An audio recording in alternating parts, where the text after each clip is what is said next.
Welcome back to Betting the Limit. I am your host, Drew Shore. Today, we're going to be joined by a friend of mine who is a former Super Bowl champion, three-time Pro Bowler, is now an NFL agent and host of the House Call podcast, live from the Broadmoor Resort in Colorado Springs, Colorado, at the Amalfi Golf Tournament. Welcome to the podcast, TJ Ward. Hey, what's up, Drew? Dude, thanks for coming out. No problem, no problem. It's beautiful out here, man.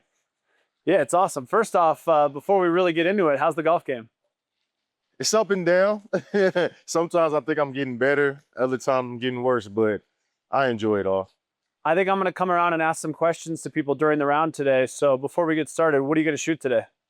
I'm hoping to get in the 80s, stay in the 80s, So we'll see. I heard the course is pretty tough, but I think I'm going to have a good day. Yeah, I'd be very thrilled if I was in the 80s, but I'll come back and check around that.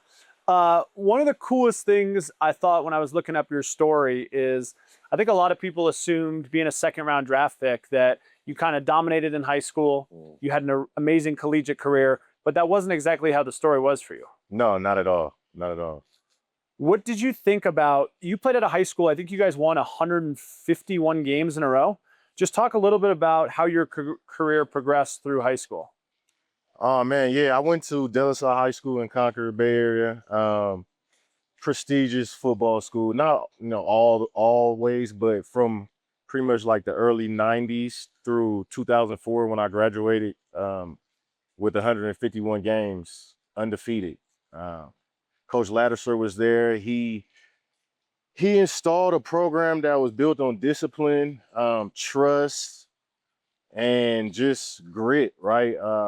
We were not always the biggest team. We were undersized a lot, but we trained and we knew our opponent so well that when that game day came, the execution just was flawless. And, a lot of times we got things to go our way. And I wouldn't say by luck. I think that was just by, pure will.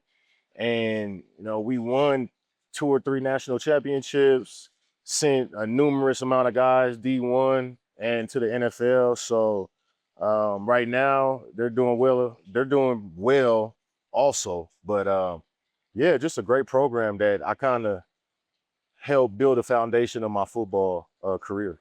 When you were growing up, were you a kid who loved all sports, or were you like, hey, I'm going to play in the NFL from an early age? Or what was your relationship with sports like early on? I knew I wanted to play in the NFL. I liked other sports, but I wasn't in love with any sport like football. My dad played football for a long time. He got drafted by the Eagles. So I knew it was in my family, in my lineage to be able to play in the NFL. So that was my goal from a long time. I did other sports just to pacify my dad. Like, you're running track. Okay, I'll run track, right? I really wanted to play baseball, but he wouldn't let me because track and baseball is the same season. So I think track paid off, though. It kept me in shape year round and it kept my speed up. And I recommend track to anybody that's playing football. A lot of guys that I've interviewed, football players, don't necessarily grow up playing the position that they end up playing in the NFL. When you were in high school and college, was there any position changes or were you always on the defensive side of the ball? I played both, like most kids do, through Pop Warner and youth football. And then in high school, I kind of felt the gear switch into predominantly defense. For one reason, I couldn't catch too well, so the receiver was shaky. And I played running back most of my younger age in football, and then high school I kind of did develop late and was undersized, and that was the reason why kind of had to. The story went the way it went, right? I didn't play until my senior year. And I got injured. I broke my knee. So that kind of shined the scholarships and schools away from me. And I had to walk on at the end of that. So that's the reason, pretty much. When you walked on at Oregon, I think you ended up starting as early as your second year. How did you so quickly go from walk-on to starting on one of the best teams in the country? Because I think that I was ability-wise a scholarship player always. I just had the misfortune of continually to get injured. And I started school when I was young. Thanks, parents, again, because I was such a genius, right? And so I was always kind of a year behind my class. I'm a December baby. And, guys just developed faster than me. They were bigger than me and stronger than me, once we first entered high school. But once I caught up, my senior year, the playing field was pretty even. So I just had to get healthy.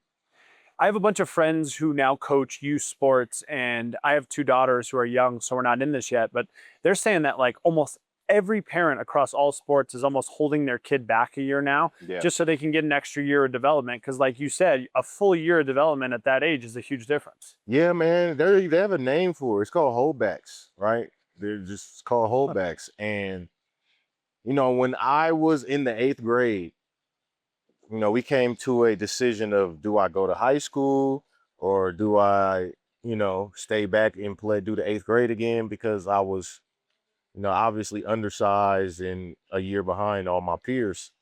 And I just, I was like you said, bet on myself. I was like, I'm gonna go into high school and I don't want to go back in the 8th grade and I'll be all right.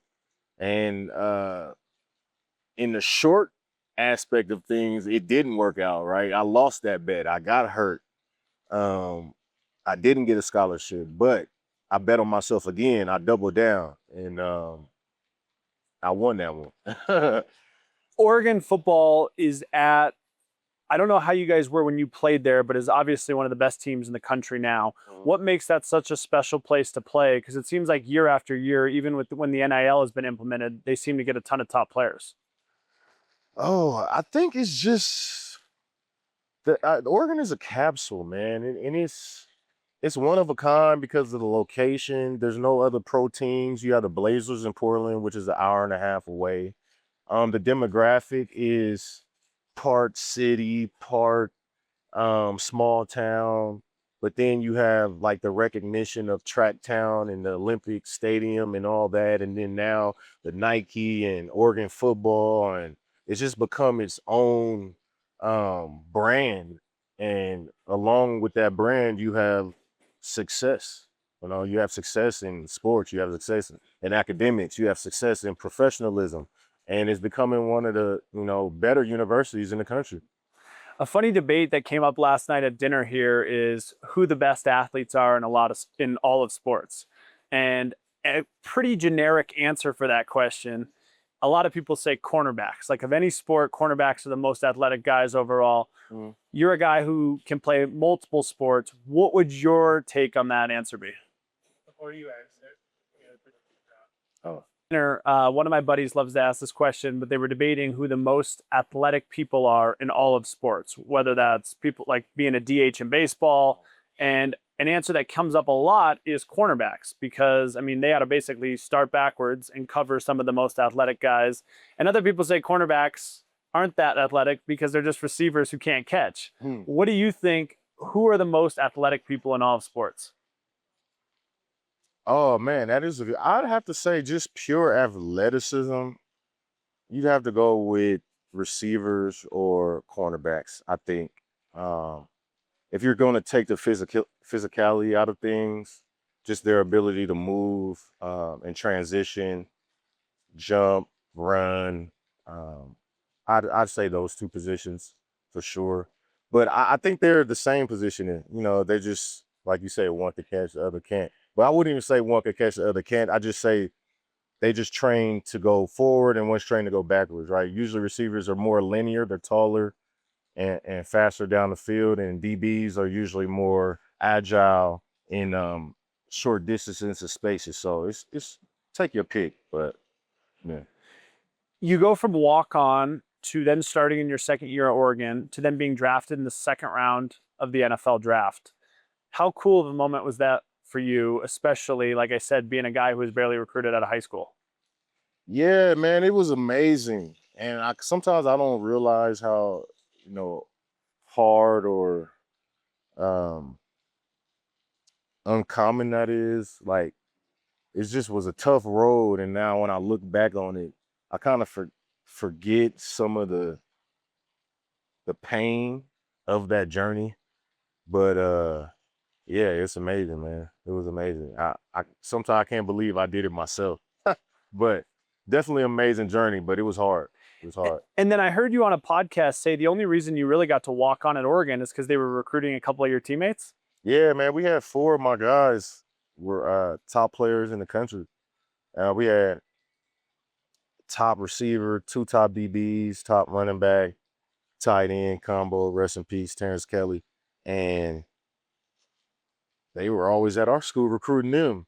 And I kind of just, they kind of were looking for me my senior year because, my guys would tell them about me, right? They looking out for me. And then I got injured. So the dean of students was Joe Aliotti, whose brother Nick Aliotti was our D coordinator at Oregon.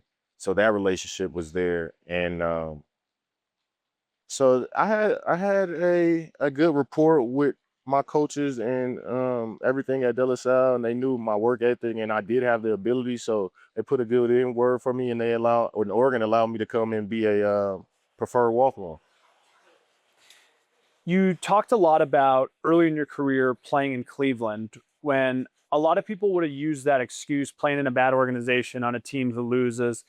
That was one of the reasons basically they didn't have success later in your career. But you've talked about a lot about how you learned so much from playing on a bad team, and that helped you later in your career.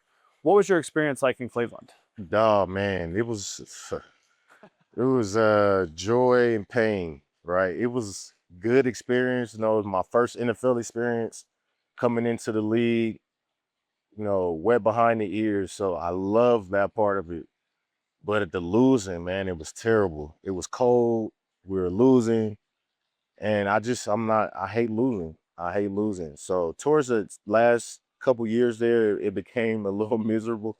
But overall, it was a great experience. I love the town. I love the city. Cleveland, showed me so much love.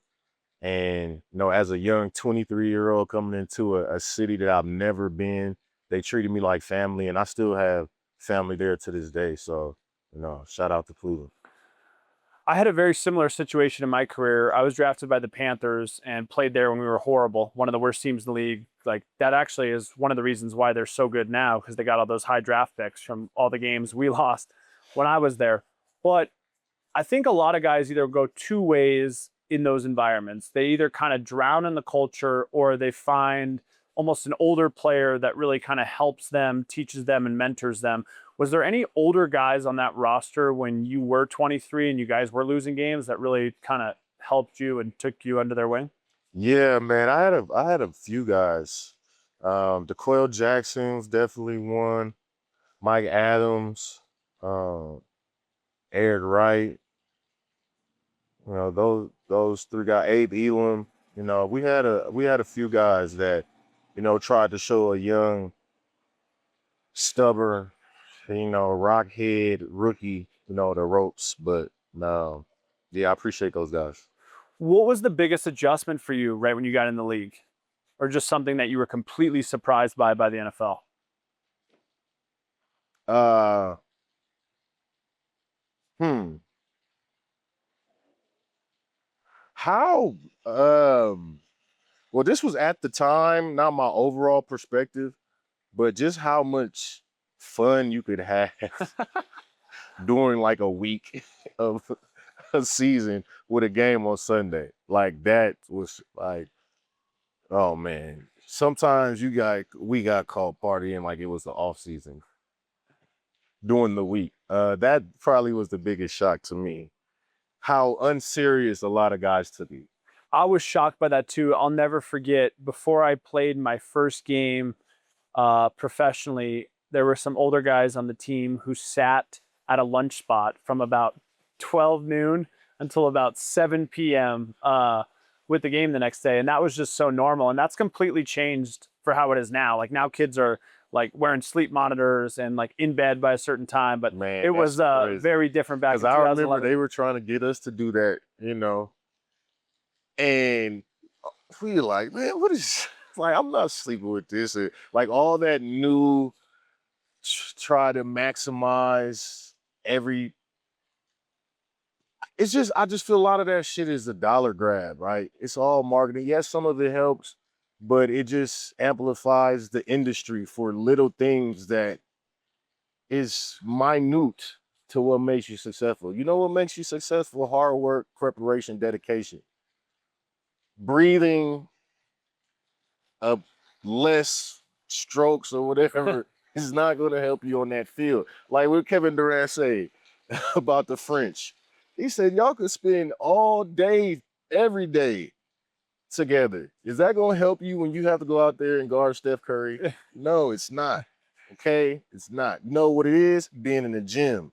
You know what it is? Okay, yeah, a good night's rest. But sometimes you could be out all night and have your best game. Yeah, I think something that was interesting my last year in Carolina, Rod Brendamore is one of the best coaches in hockey. All the guys were wearing the Whoop sleeping devices, and he actually made everyone take it off.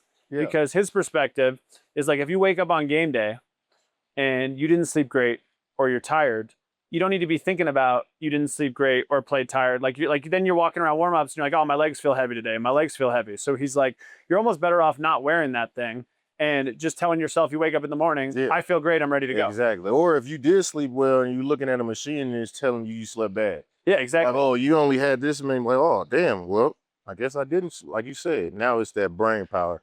But hey, sports has become like such a profitable industry. Like, there's so many ways that an athlete is becoming its own brand. All right, so gotta maximize it.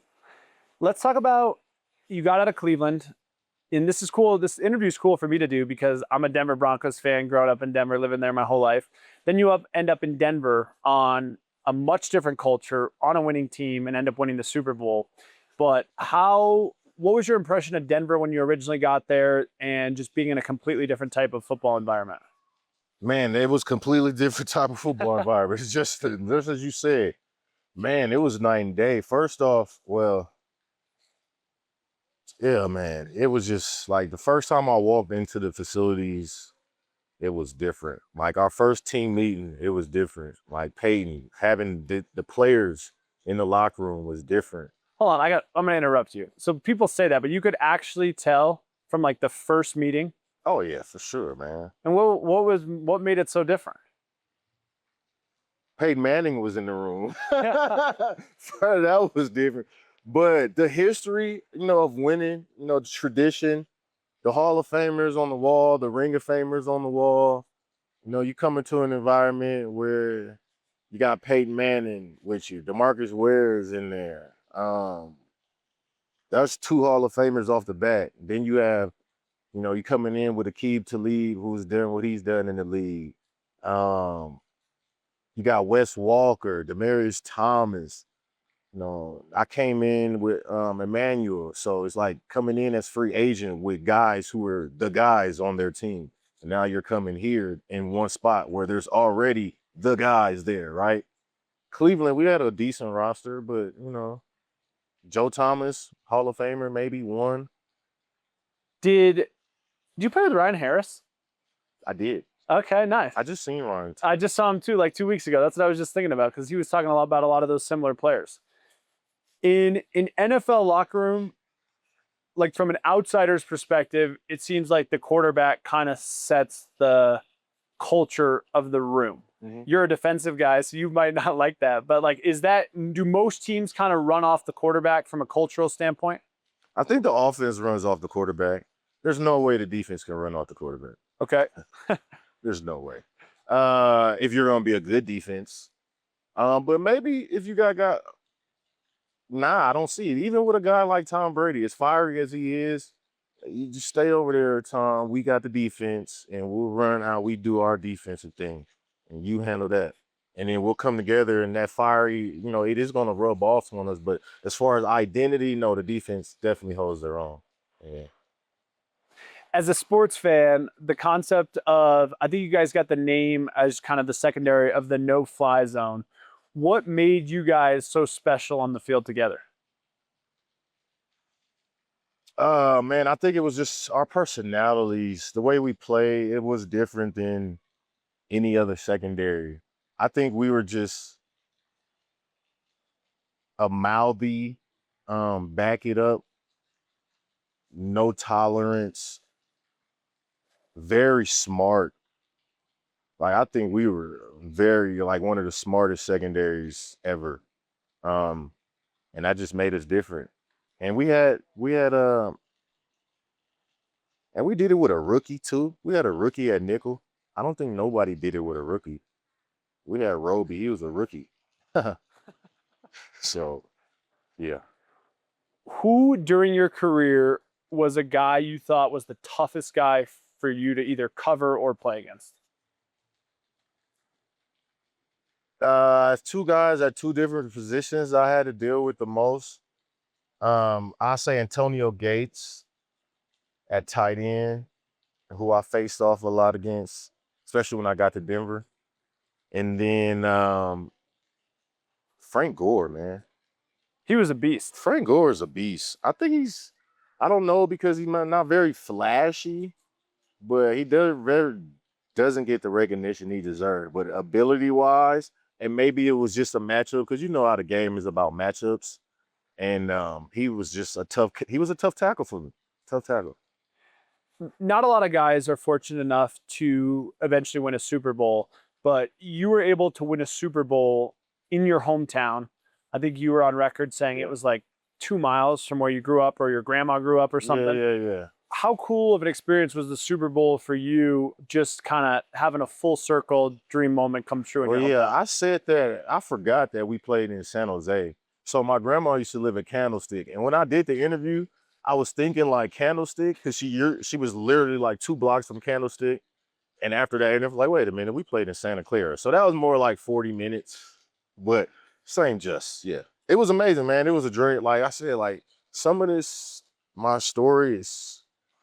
Like you can't make this stuff up. Like I would like to write it like this. Like, oh yeah, you win the Super Bowl in your hometown, and you win the Super Bowl MVP, which I almost did, right? That would have been two dreams come true, right? But yeah, amazing. Amazing. When the Super Bowl was over, I think you played a couple more years, but I want to transition a little bit to kind of your retirement journey and when you decided to leave the game. Were you at a point where you were just over football? Were you at a point where you couldn't get another deal? Or what led you to your eventual retirement? It was a mix of both. It was kind of a triple threat. After I left Denver and went to Tampa, I had a 1 year there, and it's like you said, when you step into the building, you know it's all wrong, but I went with it anyway, right? Which when I mean I went with it anyway, I trusted the coaching staff to deliver upon what they told me, and they did it. So I was kind of in a bind, and maybe I didn't like the bind I was in, so I didn't really handle it as quietly as some may have. And I think that's kind of cost me the end of my career, honestly. And I think they coerced me into some legal trouble with the police in Tampa, which led to a big case. And I think was the end of my career. And I was out for 2 years. I didn't like the process. How do you go from a Pro Bowler to not being able to get into a building, not be able to get a tryout, not basically even get a team on the phone, which I knew it was something more than just football at that point. And I had just had my son, literally just had my son, Castle Rock, where he was born. Yeah. And the Cardinals called me. So Cardinals called me, and Vance is with the Cardinals now, Vance Joseph, which when I got released from Denver, during that camp, Vance was the coach. I didn't play that season with him, but he was the head coach. And they called me, asked me to come try out, which remember I was 2 years removed. So Were you still working out and training during this yeah, I time? was still training, but I had just had my son. I had called my agent like, hey man, it's over with. Like I'm 2 years out, just had a baby. I'm like, I'm cool. He's like, okay, wait a little bit. Well, like a week. I'm like, okay. I waited a week. Arizona calls. I go out there, try out. They sign me. I'm like 2 years removed. I'm back in the locker room, back on the practice field, practicing, and Did you still have it? absolutely. Yeah. But the game had changed, man. It's just in those 2 years. just the way practice was, and I knew like, man, my time is up, man. It was too chill. Like we were, Kingsbury was the coach at the time, and I just didn't like the process of practice. It was too lax. We didn't. No, I think that I'm talking about Tampa. Yeah, like even in Tampa, like we didn't finish. We'd make a mistake and not finish, like correct it. So we would go into game situations with a mistake, uncorrected. Like it's absurd to me. Um, and then I get labeled as a cancer because I want to win. Right? It's crazy. NFL is crazy sometimes. So anyway, after I go to Arizona, I'm there for about a month, and I'm practice squatted. And they guys get healthy again. They had some young safeties get healthy. They send me packing again, and that's pretty much when I was like, "Oh, I'm done." So I think I could have held like stayed ready that year and got picked up, but I was just tired over the. I was it was a bunch of bull, so I was over it. You had so many highs and lows during your career. Looking back now, being a couple years removed from the game, if you could give your 21, 22-year-old self one piece of advice for the rest of his career, what would it be? Stop drinking right now. Put the alcohol down. I'm almost 2 years sober now, and I wish I would have did so long ago. It's amazing. I've probably cut back my drinking by about 98% Oh yeah. from what it was when I played. And now feeling so much better every day, like thinking what you were doing to your body back in the day and how much different you would have maybe felt or played. Um, Definitely is interesting to think about. Yeah, man. But I think another reason why we drink so much when we're playing is because we're in so much pain, especially playing hockey, right? It was physical. Man, you get done with a game or something, your body beat up. You got the painkillers, you got the anti-inflammatories, you got the alcohol. Which works the fastest? The alcohol works fast. I'm not taking. I don't. I'm not. I really hated taking pills just because of the way it made my stomach feel and how I've seen how addictive I was getting to them. Like I would have taken one pill at a time, the two pill at a time. To I never really got to 3 and 4, but I seen the road of those pills. Um. So yeah, man. And you lose a lot in Cleveland, and it's cold. Yeah, I think the toughest thing for me from that perspective is like game's over, I played great. I'd be like, oh, I deserve a couple glasses of Mhm. wine. Or game's over, I play like shit, or something happens in the game, I'm like, oh, fuck it. You know Yeah, what I mean? And the next thing you know, you're drinking wine after every game. yeah.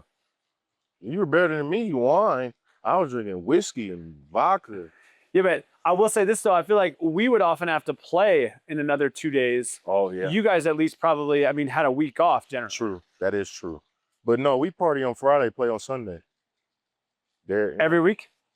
a lot of weeks. A lot of weeks. Where were you partying in Denver back in the day? I think it was called Effernan.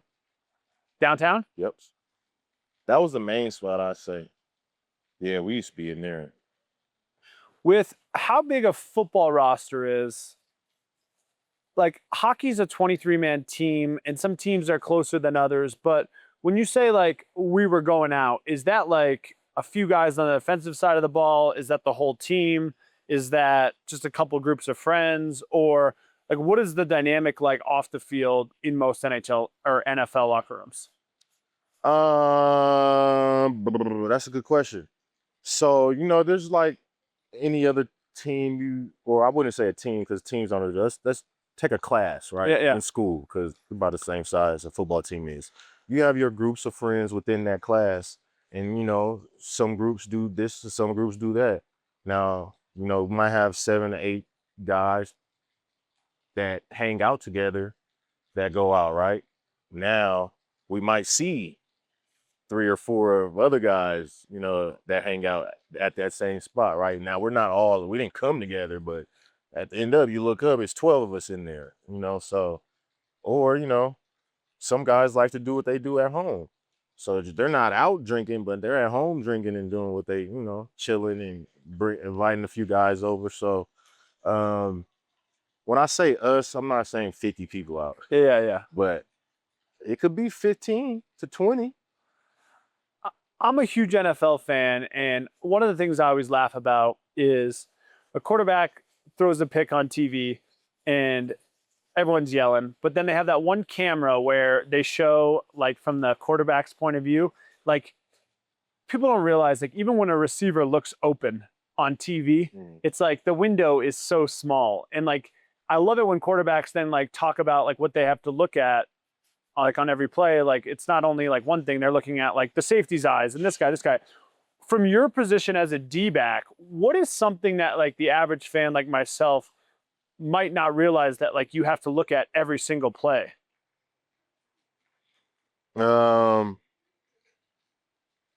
Bars, Bars? face masks, bars. You have to look through your face mask. Okay. No, so that is just one. Your helmet itself is a disruptor. It's a distraction because it blocks your peripheral. It's heavy. You have a face mask, mouthpiece, whatever else, fog from your visor, whatever the case may be, you have a helmet on. All right. So it's not as clear as everyone thinks it is. It's not looking at it like you're looking at everything now where I can see like this. Your vision is literally blocked to this, right? Now, as a quarterback, you might want to check on the 300-pound guys that's coming to take your head off as well, just sometimes, right? So not only you have to worry about that, so that's a trust factor with your O-line. You got to look. You can't even look. You just have to know the routes, right? You have to know them with your eyes closed. Know the timing. And as a quarterback, you looking at what the defense is doing. You're not really actually looking at your receivers. Like, that's a myth. They know what their receivers are doing. They're not looking at them. When I do, I'm looking at the defense. I let that go. You better be at your point. If you're not, then you see a lot of picks. Or if it's a bad throw, when I step on that back foot and it's supposed to let it go, and somebody there and I got an eye now. I'm not really looking at my receivers. And the bad quarterbacks, they look at their receivers. That's why they throw picks, because we looking at them, look at their receivers. All right, let's talk a little bit about when you decided to retire from football. Now you're doing so many cool things. I want to start with the first thing that popped out on your bio was the Word Boy Project. I hope I said that right. Yeah, it's great. Tell me what that is, who you're helping, and kind of how that has evolved over the last couple of years. Yes, man. I've had a foundation for as long as I've been in the league. It started off as a TJ Ward Foundation, and my charitable aim is always towards the kids and the youth, man. I mean, I feel like there's so many kids in tough, sticky, tricky situations, and they don't even know that they're in those type of situations because they're kids, right? I think showing kids the avenues and providing avenues, resources, and just tools for them to be successful, for them to explore, for them to be knowledgeable, for them to know what they're capable of, and be successful in their lives. So I've seen a lot of kids coming up where I grew up, and I've seen them in both environments. I grew up with the richest of the kids, and I grew up with the poorest of the kids. So I understand both sides. And just because you're poor doesn't mean, or just because you're rich doesn't mean you don't need attention as much as some of these poor kids do. You may have all the resources, but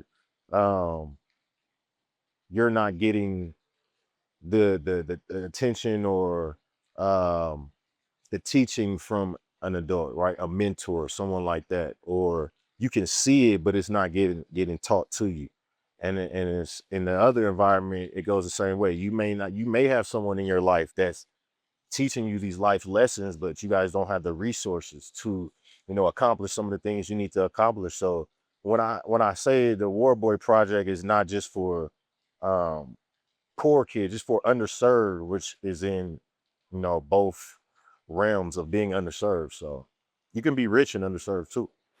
What's the next event that you guys have coming up for that, or how can people who want to get involved in this check that We out? just had to cancel our football camp this season because De La Salle is getting a new field put in, and it's kind of last minute we had to cancel it. So that's off the docket. But after that, would be our symposium. I don't know the dates yet, but all our info is at warboyproject.org and at Warboy Project on Instagram and Twitter. So, or X. That's all I have to know. All right, let's talk about the podcast now. We were talking before this started. You're going to have 2 different ones Yep. coming out next week. What are we talking about, and who are our co-hosts? Well, you mentioned House Call with Sibley Skulls. You know, that was the name of the show, but we're revamping it and rebranding it. And it's a little early sneak name drop. Tapped In will be the new podcast name. Love the name. Still Sibley Skulls, my partner. And we'll be dropping episodes as early as a couple of weeks with your favorite guests and bringing up topics of, you know, struggle and the come up and introducing you to up and coming artists, athletes, professionals, and just staying tapped in with the culture and sports. And then one of the last things I want to discuss is you've been an amazing ambassador for Amalfi with us. You're at our second event. You have directly lived firsthand that retiring from sports or something you've set out your whole life to do, when that ends. And I talk about this a lot, but I was always a guy who had an up and down career. And when someone would say retirement was hard or like retirement was tough, I always kind of laughed at them because I was like, I don't have to worry about where I'm getting a contract next year. I can play as much golf as I want. And then when I actually retired, I was the biggest mess I'd ever been in my whole life. What was the toughest thing about retiring for you? I think it's just finding where to concentrate that energy. Like we put all of our energy, all of our hopes and dreams and aspiration into one thing for such a young age, and then it's over. It's like, all right, now you think you just want to kick back and chill, but that's not in this. Especially being successful in our industry, in sports, is like it's not in us just to kick back. We're always looking for the next challenge and the next achievement. You know, at the end of the day, you want to be successful in things you're doing. So I'm trying to achieve always. And that was the hardest part. I love that answer. And I think with Amalfi, that's one of the things that we've noticed is that athletes who struggle with retirement are never going to be fulfilled and happy again if they don't find another purpose. And that purpose can be anything, whether it's coaching in sports, whether it's finance, whether it's real estate. But I think helping guys find a passion is one of the things within Amalfi we've done the best about. You have recently kind of started a new passion of player representation. We talked about how that was going through a transition, but it sounds like this agency is going to get back and rolling. What sports are we going to be into, and what's going to make you different than other agents out there? Our agency, you know, I feel is different just because the CEO is an ex-professional NFL player. So you have a perspective from a player, it's himself, you know, the locker room, dealing with media, being in between the lines, you know, dealing with an agent myself, like not an agent dealing with a player. I'm a player who has dealt with an agent. So I know the frustrations of dealing with an agent. An agent doesn't know the frustrations of dealing with an agent because he's an agent. He doesn't know when you're trying to get a contract and he's not picking up your phone. So I understand all that. So it's there. And my biggest thing in representation is having a plan in front of your athlete, right? My agent wasn't the worst agent in the world, right? He was a good agent. He was a decent agent. He could have did so many things better, right? I feel. And I just want to do that for my clients, right? I want to be the things that, you know, I check mark that my agent could have did better here, here, and here. I don't want other players to have to deal with that because it could cost you a lot of money. Big time. And I think one of the things that I'm trying to take into my agency business that when I reflect back on some of my agents is a lot of agents always want to just tell the player what they want to hear. And sometimes like, not necessarily to say like my agent was lying to me, but I was never getting like the full truth because I felt like they're a lot of times scared if they do give the full truth, the player's going to leave. You know what I mean? Because some other agent will tell them. So like if that could be an example, if a player is going into the offseason and they're probably going to make, just making up these numbers, 5-year contract times 5 million. Well, their agent might say, hey, like, I think you're going to get 7, which you might not actually be getting 7 a year, and there might be no truth to that. But he's worried some other agent might call you and say, hey, I think I can get you 7 during free agency. So I think there's a little bit of lack of transparency and trust during a lot of those player agent relationships. I think so too. And I think with these huge agencies, right?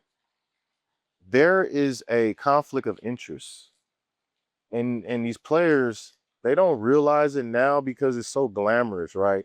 They bring you out to the Broadmoor and they show you all these clients we have, and we represent this guy and that guy and him, and it looks intriguing, and you're like, oh, I want to be on the Sports Illustrated cover, and I want to be here, and this agency can do that for me because they're so big. When until they can't, because you are you, and this player is this player.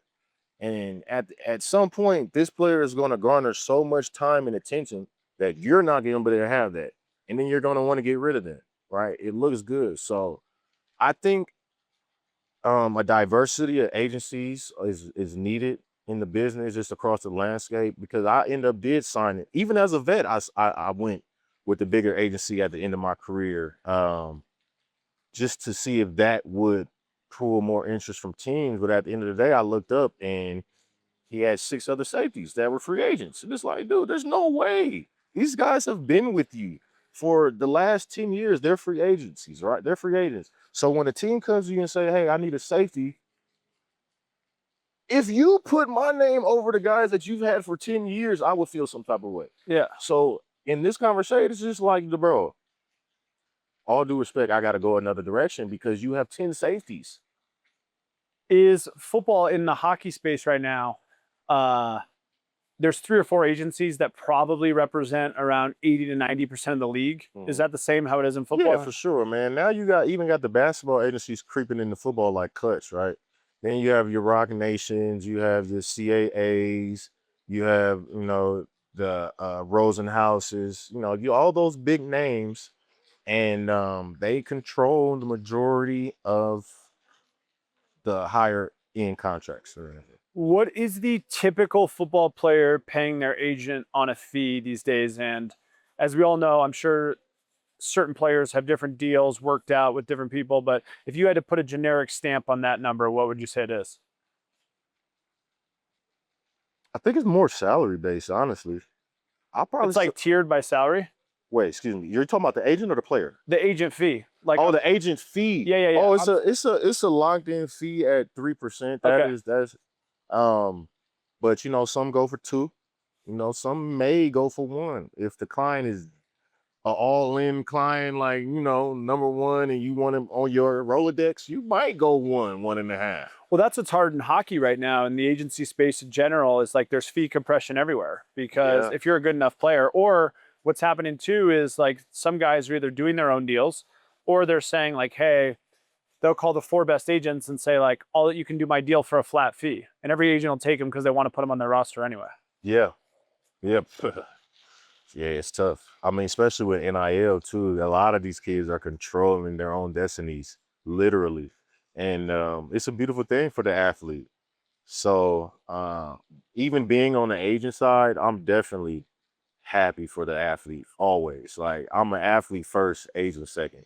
Like, I wanted the athletes to get their all-in dues, and then we get for helping them. So, yeah. Yeah, I can't stand it when like former players like go on TV these days and like complain about NIL because they're mad that they didn't get their money. It's like, I'm mad. Well, no, me too. Mad. But like, we're not gonna get that money, so I'm at least happy that the next version of me is getting that money. Yeah, man, I'm heartbroken, and because even like the back pay, it's like, okay, why 2016 it cut off. Why is this year the year? Like, I think you owe all of us some money.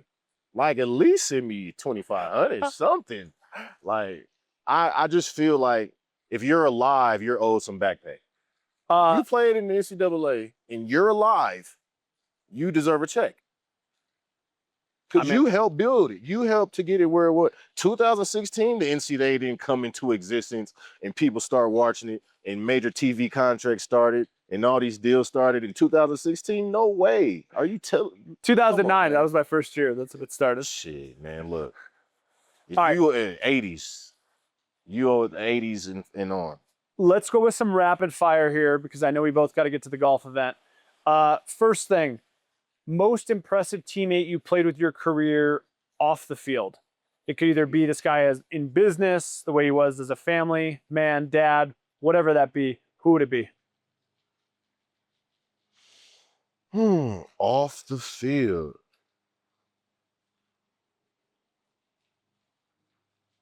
That is a good question. You can give me a couple. I would say, I mean, one of my early mentors would probably be DeQuell Jackson. Like, you know, he has a beautiful family, wife. He does his traveling thing. He likes to sit and drink wine and cigars, and that's my guy. But yeah, I think he's doing some work with the Browns front office right now. Always just been a pro, right? In football, you know, after football, just a complete pro. So yeah. We talked about before we got on the pod, your football IQ is very high. Do you have any interest in getting back into the game, either with a coaching role or in a front office someday? Yeah, man. I'll never leave the game. Coaching, maybe not so, but I've always had in front office interest. I've always, you know, wanted to be a GM. So, you know, maybe a team would give me an opportunity. But yeah, we'll see. Best leader you ever played with during your career? Oh, best leader. I would say D Ware and DeQuell again. DeMarcus Ware, DeQuell. Man, I was around a lot of leaders, man. Akeem, Peyton. I think people show their leadership in different ways. And I was on a Super Bowl winning team, so you don't have one or two leaders. You know, it was a lot. So that team in itself. If you could recommend to Amalfi one piece of advice that we should give all athletes when they retire from sports, that could be education, that could be access to jobs, that could be really high-end mentoring or business opportunities. What do you think we should focus on providing? Wait. Okay, so what should Amalfi provide to athletes that will help them through their first couple years of retirement?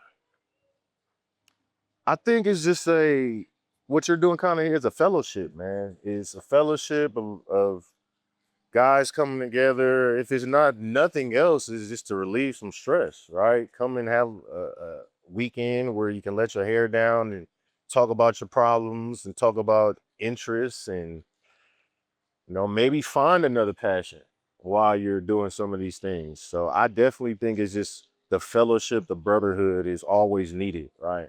Especially after the game.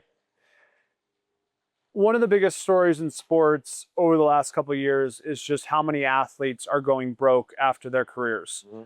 What is the number one financial mistake you've seen some athletes make that you would almost, if you were running a forum for younger athletes on the financial side of things, give them for advice?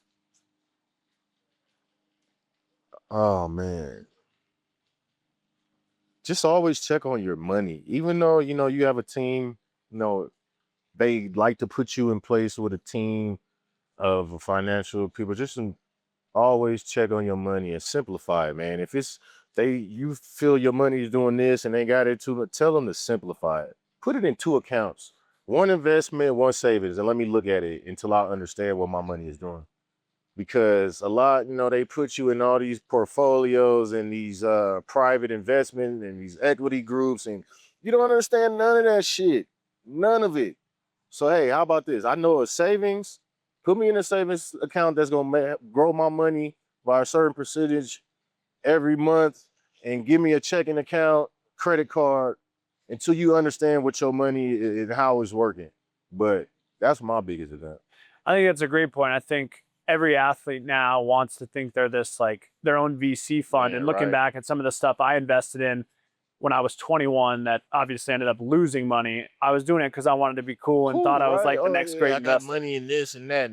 Not knowing you got money invested, but they're taking every investment you have, they're taking a percent of your money to put you in that investment. So you're paying them a percentage to hold your money, which you know that, but I don't think minutely every athlete understands. Every little 50 of them investments, they're taking a percentage from every one of your investments that you really could grow in a savings account. Final question before we go play golf. What does the ultimate success look like for you over the next 10 years?